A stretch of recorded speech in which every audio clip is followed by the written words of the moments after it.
providing a lot of opportunity for a lot of young people, which we certainly appreciate. And to honor Coach Stallings, who is a dearest friend and someone who has been a great mentor to me. I typically don't get asked to speak at roast because Wimp calls me the miracle comedian, which means if you say anything funny, it's a miracle. So this is not comfortable for me. But I will have to share with all you Auburn folks out there that, you know, when we lost this year to you guys, I had to go recruiting, and I was walking through the Birmingham airport, and one of our fans, I guess it was one of our fans, comes up to me and says, "Anybody ever tell you you look like Nick Saban?" And I said, "Yeah." And he says, "Does it happen a lot?" I said, "Yeah, it happens all the time." He says, "I bet you that really pisses you off."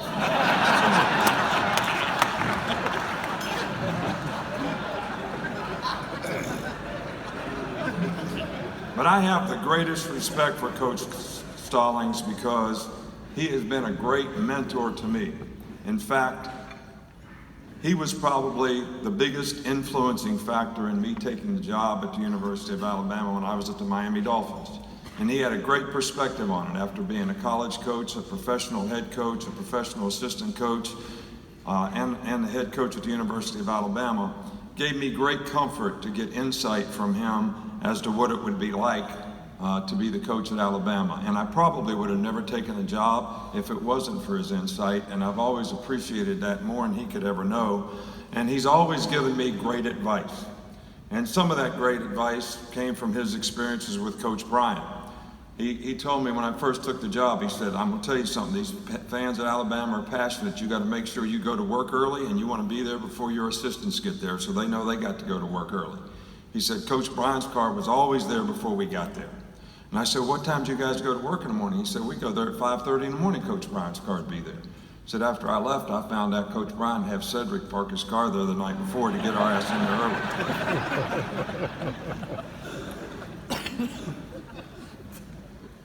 He also taught me you have 2 ears, 1 mouth. That means God thinks you should listen twice as much as you speak. And then he told me, I was in one of my first staff meetings when I went to Alabama. I saw that picture up there when it was 1958. And he said, Coach Bryant was all hot and bothered because somebody was in a terrible looking 3-point stance in the practice film. And he says, "Can any of you guys get up here and demonstrate a 3-point stance to me?" And nobody said a word. Total silence. So one of Coach Stallings' first meetings, and he said, "Well, this is a chance for me to get some brownie points here. I'm gonna stand up and show Coach Bryant how to get in a 3-point stance." So he gets up and he goes through his demonstration and he goes through all his coaching points and all that. When he gets done, Coach Bryant looked at him and said, "That's the dumbest damn shit I've ever seen." He also told me about the passion of our fans. He was doing his head coach radio show when he was the head coach at Alabama, and they were playing a big game. I don't know exactly who they were playing against. This is a true story, I believe. And some guy calls in and says, "I need tickets to the game. This is the biggest game of the year, and I can't get in the game." He said, "I'll marry any woman in the state of Alabama who has tickets to the game." Coach Stallings said, "I think that's a pretty good idea." But he says, "I give you one piece of advice. I think you should get her to send a photo before you do that." There was a little silence on the phone. And he says, "You mean of the tickets?"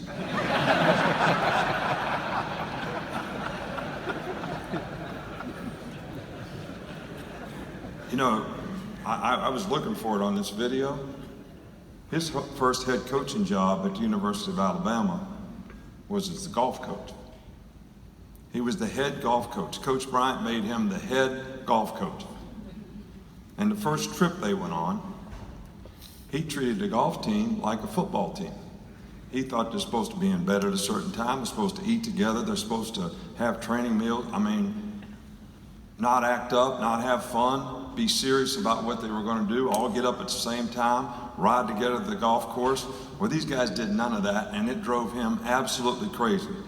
So after the match, which they didn't play very well in, they were all carrying on in a restaurant, not acting like they were supposed to. So he gets them up and lines up against the wall, and he says, if you guys don't start acting like you're supposed to, I'm gonna run your butt off in the morning. So needless to say, when they got back from that trip, Coach Bryant had all these parents in his office on Monday morning, called Coach Stallings in and said, Coach, I hate to tell you this, but I'm gonna have to let you go as a golf coach. you can still be the damn football coach, so. He got fired before he ever got started, and nobody ever knows it, and they didn't even put it in the video, really kind of. But you know, I always like to talk to guys, former players, because all the great coaches, their former players always have wonderful things and tremendous respect for how the coaches impacted their life. And that's certainly true with Coach Bryant and all the people that we have that played for him.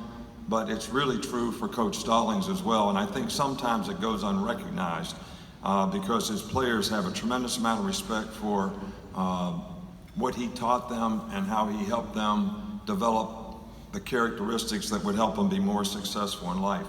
But when I asked their former players for a little insight on some of the things that they remember from Coach Stallings, they said, well, one thing we remember is every time we came into a team meeting, the first thing he said is run your antenna up on this. All right, that means that you guys better be paying attention now, because what I'm getting ready to say next is really important. And he would always say, don't confuse activity with results.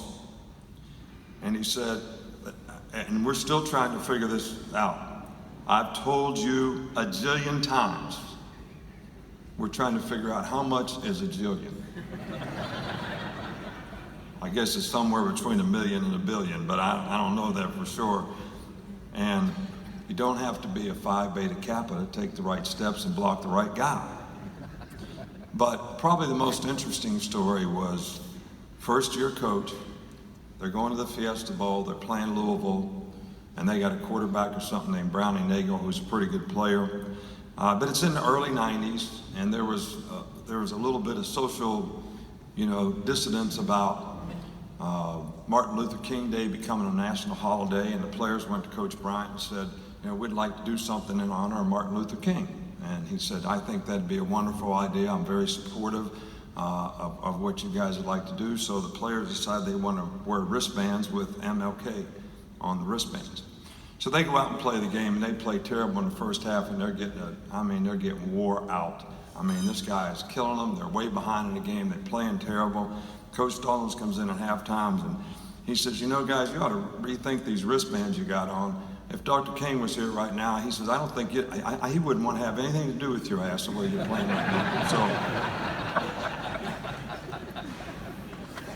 But all kidding aside,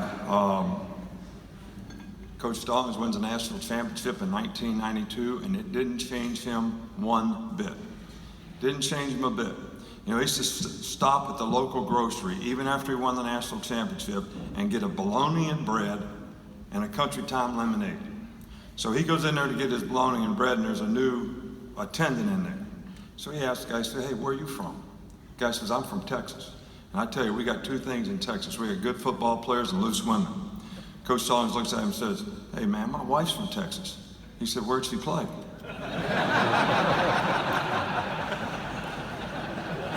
But, I had the opportunity to meet John Mark, and I think Johnny was probably someone who touched the hearts of more people than maybe anybody in America because of the great job Coach Stallings and Ruth Ann did in raising him and raising the awareness and the level of how love, affection, and support can really help someone who has a disability or is disadvantaged, and they can make a significant impact and have a significant role in our society. And I had nothing to do with Alabama at the time, and I was touched by the whole national championship thing and how Johnny was involved in that and how close he was to his dad. And the first time I met Johnny, Coach Stallings brought him to my office. And he walks in, and Coach and I are talking for a little bit, and Coach Stallings asked Johnny, he said, who's your favorite all-time Alabama coach? Johnny, without hesitation, says, Nick Saban.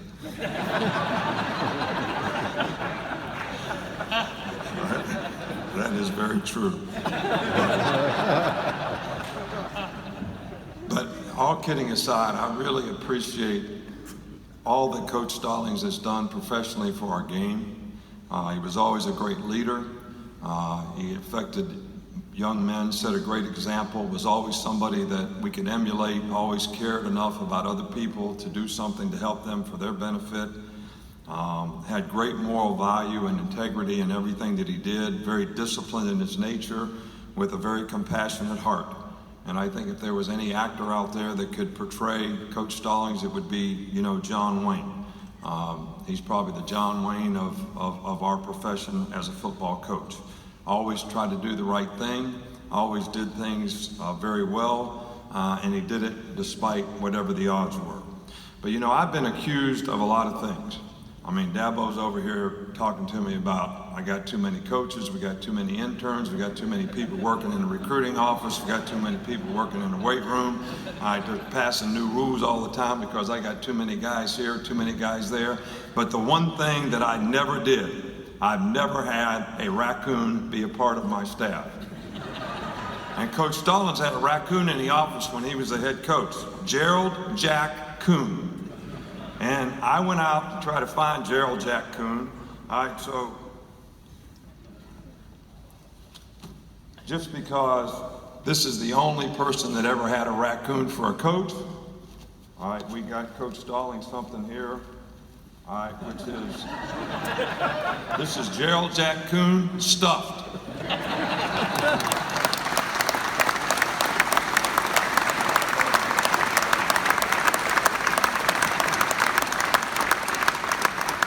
But we seem to have a tradition at Alabama where we all have some kind of legacy hat. I've been wearing a straw hat on my head ever since I've been coaching. But it's kind of a straw hat's kind of my legacy hat.